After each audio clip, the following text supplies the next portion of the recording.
J.J. McCarthy was a real tale of two halves, Keith. Yeah. He was a punchline in the first half of that game. And trust me, I was ready. Curran loves McCarthy. Yeah, I don't. I was ready to just laugh in Curran's face today. And unfortunately, he's going to get the last laugh for at least 1 week. Yeah, good fourth quarter. McCarthy, text line pointed this out, already has a come from behind. I mean, Drake Maye has one real win. Yeah, J.J. McCarthy's 1-0. 1-0, and it was a come from behind win. And if I want to be fair to McCarthy, who I don't like as a prospect, I prefer Drake Maye. I'm openly rooting against J.J. McCarthy this year. Mm-hmm. But if I want to be fair, while they leaned on their run game, and while he had a brutal pick six and he did nothing for a whole half, when they needed plays in the second half, he made them. And he consistently made them. Hit Jefferson for a touchdown. He ran for a highlight reel crazy play to RPO touchdown where he ran in.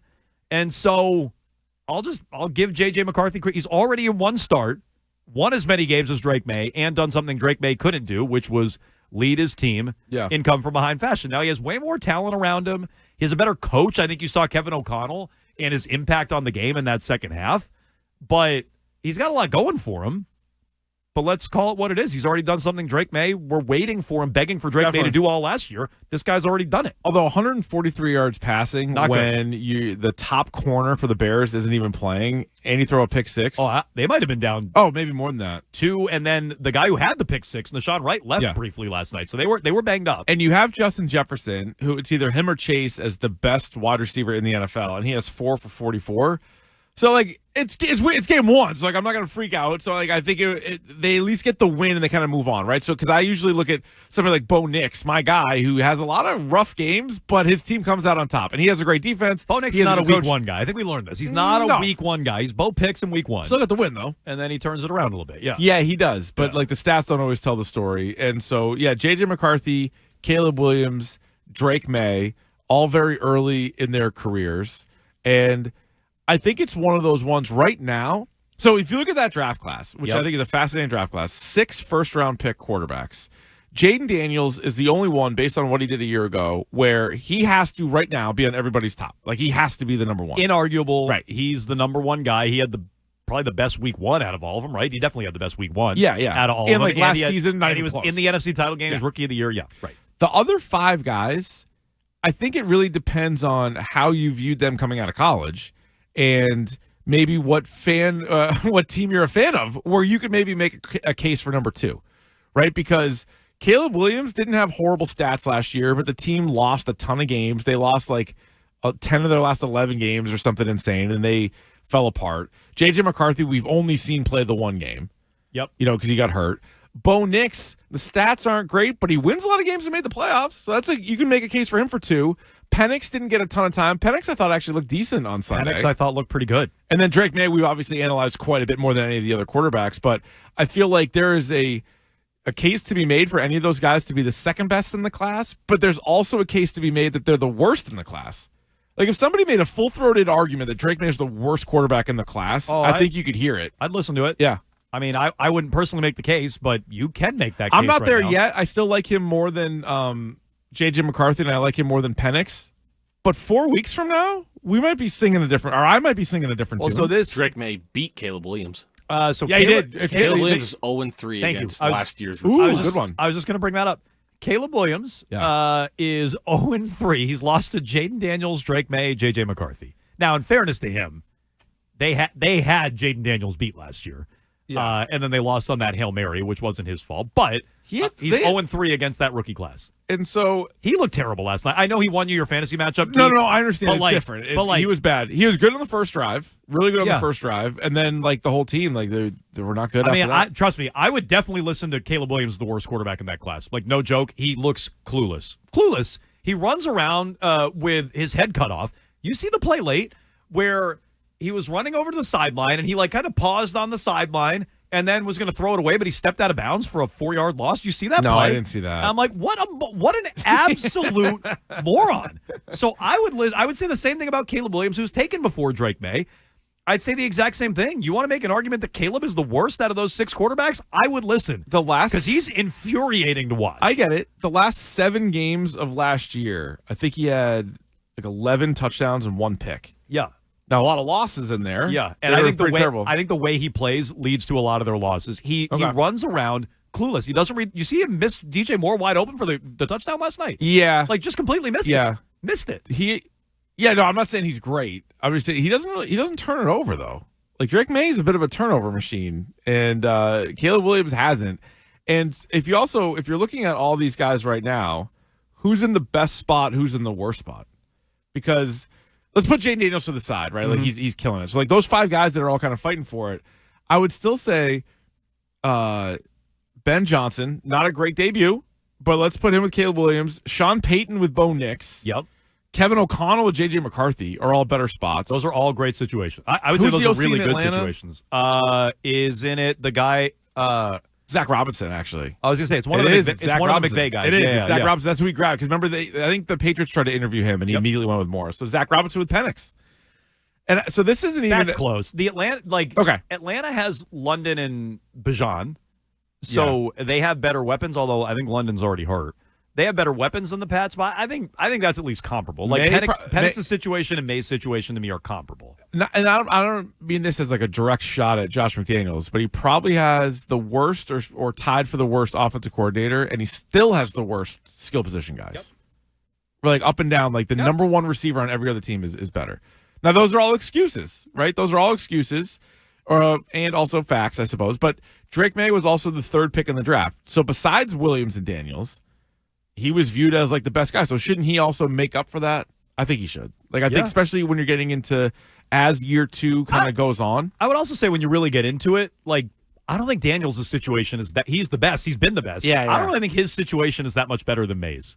I like his play caller a lot better, and I like Terry McLaurin a lot better. Yeah, but it's not going into last year. They looked like a wash. It's not Jefferson and O'Connell, and like, you know what I mean. It's not like that lopsided. No, I agree.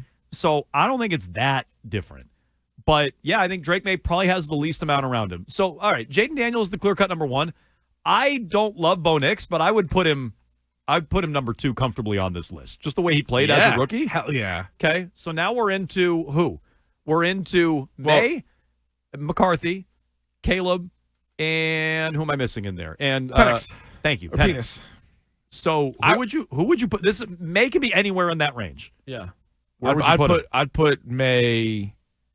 Who would you take? Let's start with Maye or Caleb. I would take Maye over Caleb. I would take Caleb Williams. I always would have taken Maye over Caleb. I don't think there's enough data based on how you entered the draft, right? Because you like Drake Maye more. I like Caleb Williams more. Based on how last year unfolded, I still like Caleb more. You still like Drake more. Right. I mean, based on what week 1. Maye's only win was against Caleb. But right, exactly. Caleb Williams last year, like 20 touchdowns to 6 picks. So I'll still go with Caleb Williams. I'm not saying he's great, but neither is Drake Maye. After that, I think it's maybe Penix, then McCarthy. But McCarthy definitely has there's the least amount of games played for him. So you would have Drake 4th, though. I would. Interesting. I would. Like in a classic like redraft, I would certainly still take him over Penix and McCarthy. And you would take as of today. You would take Nix over Williams. Yeah. Oh, so as much as I like Nix, I do think he is in like the right spot. You know, like I think he is very similar to Drew Brees, and he goes to the Sean Payton team, so like that helps. And his defense is bailing him out. I think if you put Bo Nix on the Bears or you put him on the Patriots, I don't think they're winning.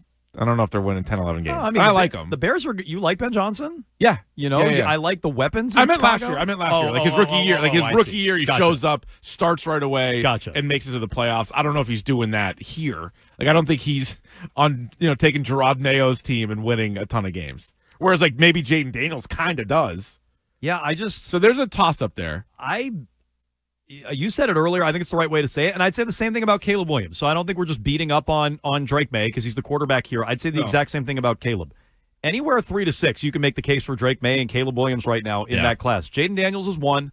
I think you got to give it to Bo Nix, even if he's in a perfect spot. Mm-hmm. And I don't even like him as a prospect. I think you got to give it to him. How he played as a rookie. He won 10 games. He made the postseason. He looked like trash on Sunday, but they won again. So I think you have to give it to Nix. If you want to push back on that, go ahead. 617-779-7937. Drake Maye is with Caleb and Penix and McCarthy. Yeah, McCarthy already did something that Drake Maye couldn't do. Penix looked pretty good getting his team back into it. They should have gone to overtime. He put him in position to kick the game-tying field goal that they missed going into OT against Baker Mayfield and the Bucs, who you and I both have in the Super Bowl, Keefe. So I don't know. I didn't like what I saw out of Drake Maye, and I don't like the overall trajectory with that quarterback class 1 week into year 2. And another thing will be at the end of this year, how many of these guys are in the playoffs, right? They're all starters. Last year, 2 of them made the playoffs. This year, I think based on our projections, I had 4 of the 6 in. I would only have 3. Yeah. No, I would only have 2, I think. I don't think I have Nix or McCarthy in. I would only have Daniels and May in based on my preseason predictions. Oh, interesting. I believe. Yeah.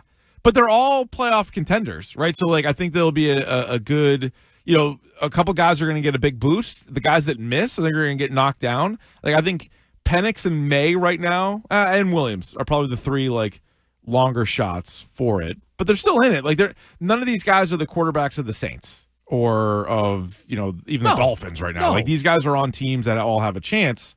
So at the end of this year, it'll be even, I think, a little bit clearer on the pecking order for these top 6 guys. By the way, I mentioned this show poll from the Greg Hill Show today. It's been 1 week, but are you worried about Drake Maye? Your answer again was yes. Me too. But if it's just yes or no, is there 10 options or 2? No, just yes, no. Yeah. It's a slightly in the lead right now. Yes, 50.3 to 49.7. At one point, Mitch texted that it was separated by 1 vote. I'm telling you, he's pretty polarizing. He is there are very people polarizing. that really love him. There are people, even last year, even in the preseason, we would get texts and calls all the time being like, I don't know why you guys are hyping this guy up. He is not a unanimous fan favorite. So if you're asking me, do I think it's going to work with Drake Maye? I do think it's going to work. Yeah. But I'm worried right now it's not going to. Yeah. And I really don't know how there's almost 50% of people out there who just say, I have no concerns. I am not worried. That's wild to me. Yeah, you can't. There's not enough evidence to be everything's good. You're with fine. the way he looked last week, with the way he looked in the preseason, with the way he played last year, the way his coach answered with his head coach coming out and saying, yeah, we got to evaluate him for putting too much on his plate. And it's another loss to a so-so at best Raiders team, a team that I think is actually not going to be very good. None of us had the Raiders in the playoffs.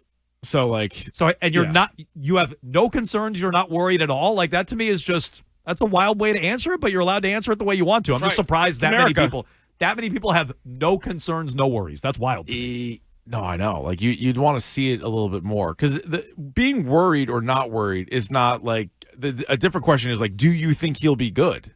Because that could take into next season, right? We've seen examples of guys taking a little step forward year 2 and then a massive step forward in year 3. But in the meantime, after every game, we're going to talk about it. We're going to pick it apart and be all right, is he taking a step in the right direction, taking a step in the wrong direction, or is he just stay, flat-footed?